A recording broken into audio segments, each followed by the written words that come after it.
Hello YouTube and welcome to lesson 20 of the Microsoft PowerPoint tutorial series, and today we're going to look at how to use the eyedropper tool to choose the color that we want. So over here what we have is that we have a simple slide with the picture right here, and we got this and we got this as well. So these are both black, as you can see over here.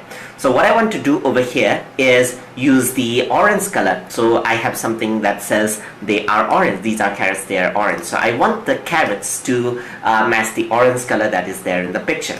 So simply what I'm going to do is I'm going to select the carrots with, so I'm going to go into my home section right here, and over here I got my color selection tool. So I can simply go over here and choose the orange from over here, but these may not match the orange that is actually over here. So I'm going to go over here, and inside you see an option for an eyedropper tool. So simply click on this and you get an eyedropper. So you can simply drag it and you can take a sample of the orange that you want. So let's say I want the carrots to be a bit darker, so I want to this carrots itself. So I'm simply going to click, and you can see that carrots are orange, and it's the sample that we have chosen from here itself.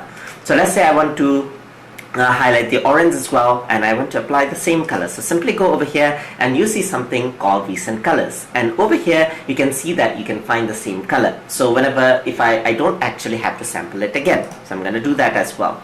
So another thing I can do is I can actually apply the effects. So let's say I want to add in a shadow with the same color over here. So I'm going to move it to the side, and I want to add in a shadow to this. So I'm going to go to format right here, and then over here I want to add in some effects to this. So let's go over here and then add in shadow to this. So there's picture effect and there's shadow over here, and let's choose the type of the shadow that we want to add. And let's say I want to add in a subtle shadow over here from like this. Alright, so I'm gonna choose this type of a shadow, and I want to edit the color of the shadow. So I'm going to go into my effects settings right here. So going to go to picture effects, going to go to shadow right here. Let's go to shadow option right here.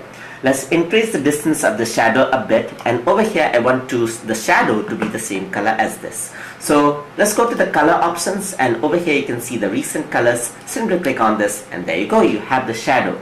So you can increase and decrease the transparency. So I'm simply going to decrease this out, and you can see that you get the same orange over here as well.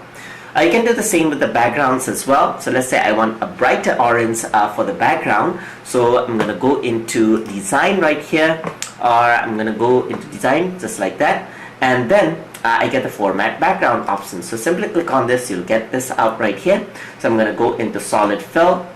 In the color itself, I'm going to choose an eyedropper, and for this I'm going to choose a brighter orange. So simply go into here. So I guess this is the bright orange, and just click on it, and you can see that you have the same orange right here. And you can see that these are getting blend. So I'm going to choose another color for this. So I'm going to go to home right here. I'm going to select another eyedropper, maybe a darker orange, so that it stands out. So you can select this out as well. Go over here and select the same color as you can see over here. I'm going to do the same for shadow. So I'm going to select the picture. I'm going to go into picture effects. So simply go over here, you get the effects right here, and select the same shadow right there as well. So you can see that subtle changes can actually help you manage the color and create a great color scheme, and you don't have to actually mess it up by choosing different colors every time, because these are saved in the recent color section. So that is how you can use the eyedropper tool inside of Microsoft PowerPoint. Hope you guys learned something as always, and as always, please like, comment, share and subscribe.